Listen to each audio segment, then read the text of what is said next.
Class 3rd, take out your English language book, open page number 1 and also take out your pencil. So today we will start a new chapter, the sentence. We are going to study about the sentence. Sentence को हिंदी में हम वाक्य कहते हैं, ठीक है? So before doing this exercise, we'll study what is a sentence. Sentence क्या होता है हम ये पढ़ेंगे.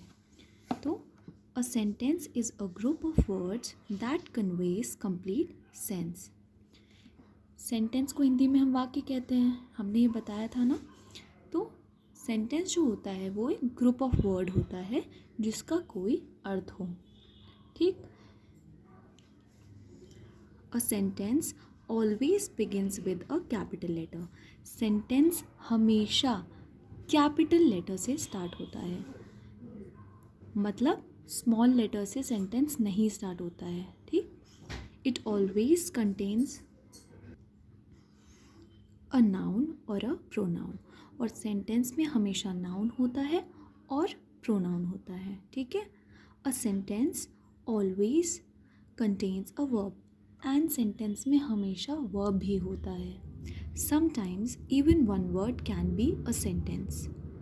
कभी कभी एक वर्ड भी सेंटेंस होता है, ठीक है.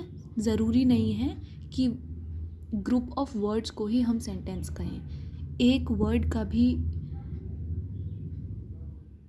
क्लास एक वर्ड को भी आप सेंटेंस कह सकते हैं, ठीक है. अब देखते हैं एग्जाम्पल. फॉर एग्जाम्पल, कम और सिट. कम और सिट एक वर्ड ही है ना, लेकिन इसको हम सेंटेंस भी कहते हैं, ठीक है. सो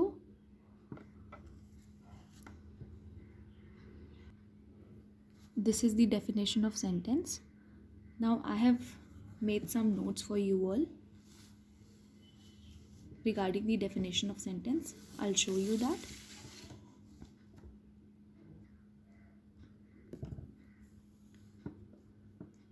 Definition sentence, जैसे अभी हम लोगों ने पढ़ा है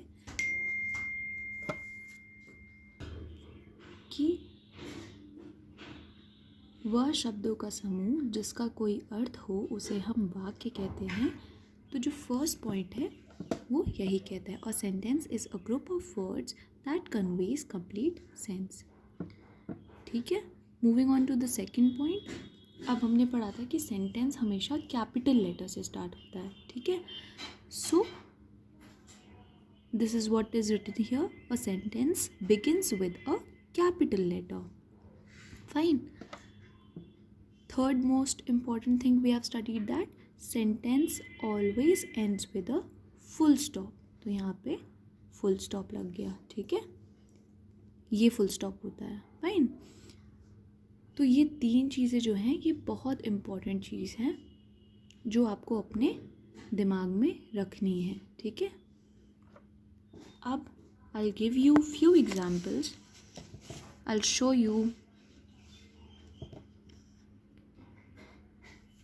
what is a sentence and what is not a sentence. So for example, suppose I have written I need an umbrella.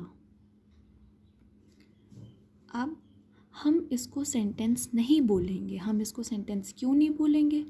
क्योंकि सेंटेंस की बिगिनिंग कैपिटल लेटर से नहीं हो रही है ना, और एंडिंग भी किसी फुल पंक्चुएशन मार्क या फुल स्टॉप से नहीं हो रही है ना. So we'll not call this as a sentence. It is just a group of words, ठीक है. अब यहाँ लिखा है आई नीड एन अम्ब्रेला. अब इस ग्रुप ऑफ वर्ड्स को सेंटेंस बनने के लिए क्या करना है? Firstly it should start with a capital letter. It should make sense and end with a full stop. So this is how this group of words will become a sentence. When I'll start it with a capital letter, end it with a full stop, and it conveys some meaning, then it will become a sentence. Now students, second sentence, second group of words, हम इसे group of words क्यों बोलेंगे? क्योंकि ये capital letter से नहीं start हो रहा है, ना ही फुल स्टॉप से एंड हो रहा है. फाइन. तो इसे हमें प्रॉपर सेंटेंस में फ्रेम करना है. So I started with capital letter and end it with a full stop. This is how it will become a complete sentence. Fine. तो आपको समझ में आ गया सेंटेंस का मतलब? बहुत इजी है.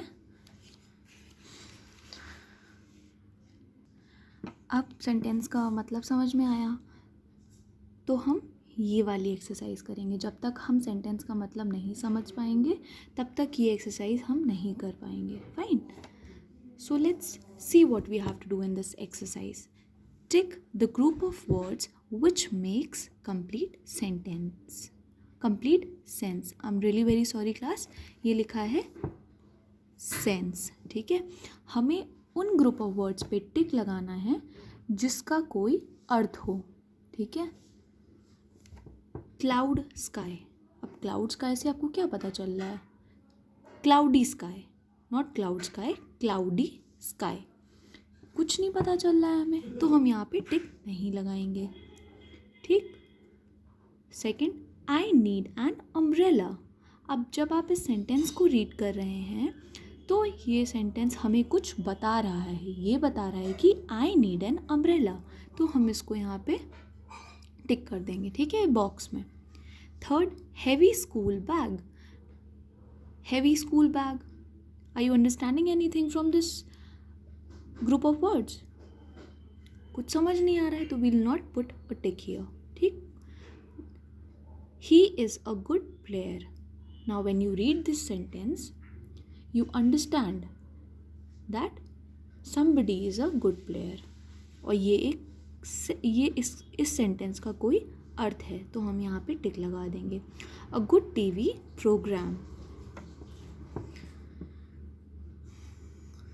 तो अ गुड टीवी प्रोग्राम, क्या इसका कोई सेंस नहीं है ना, तो हम यहाँ पे कुछ नहीं करेंगे, इसको छोड़ देंगे.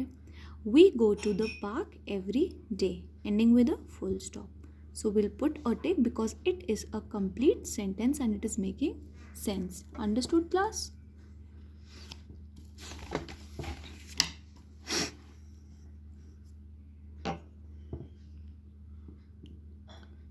अब हम लोग को ये एक्सरसाइज करनी है. ठीक है. ये एक्सरसाइज करने के लिए भी हमें सेंटेंस का मतलब पता होना चाहिए. ठीक है. तो let's see what we have to do in this exercise. Join the words in the 2 columns to make complete sentence.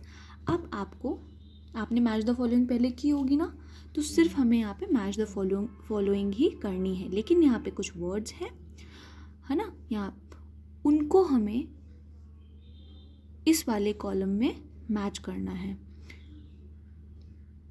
इस वाले कॉलम से मैच करना है. ठीक है.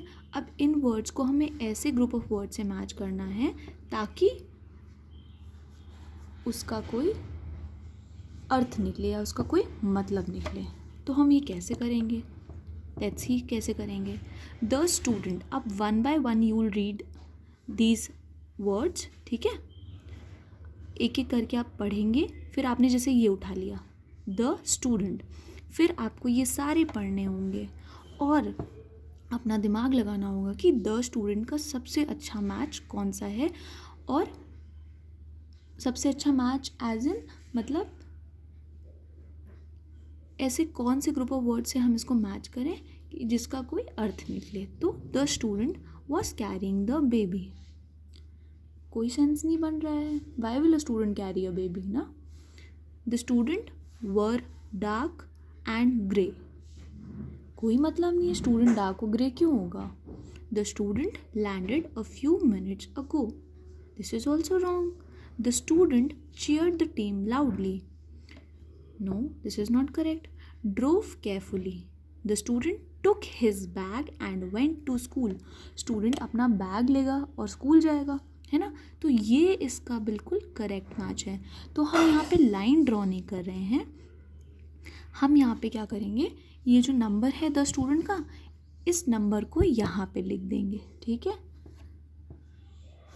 लाइकवाइज हम सेकेंड भी करेंगे. अब द हाउस का सबसे बेस्ट मैच है is built on a lake. तो will write 2 over here. Fine. The mother. अब द मदर का सबसे सूटेबल मैच है जिससे ऐसे कौन से वर्ड से मैच करें जिसका कंप्लीट सेंस निकले. तो हम द मदर को वॉज कैरिंग द बेबी से मैच करते हैं. सो विल राइट नंबर 3 हियर. तो मदर के पास ही तो बेबी होता है ना. Next the clouds were dark and grey. Clouds dark थे और ग्रे थे. ठीक है, हमने यहाँ पे 4 लिख दिया. The aeroplane landed a few minutes ago. ठीक है, तो जो एरोप्लेन था वो कुछ मिनट्स पहले लैंड किया. एरोप्लेन ही तो लैंड करता है ना. So will write number 5. The actors performed brilliantly. Will write number 6. My driver drove carefully. Fine. So we'll write number 7 here. Driver ही तो ड्राइव करता है ना. The crowd cheered the team loudly. The crowd मतलब भीड़. ठीक है, cheered the team loudly. When I match this with this, it is making a complete sentence. है ना. So this exercise is done. You have to do this exercise likewise. ठीक है, this is all for today. Thank you class. If you have any doubt, you can ask me.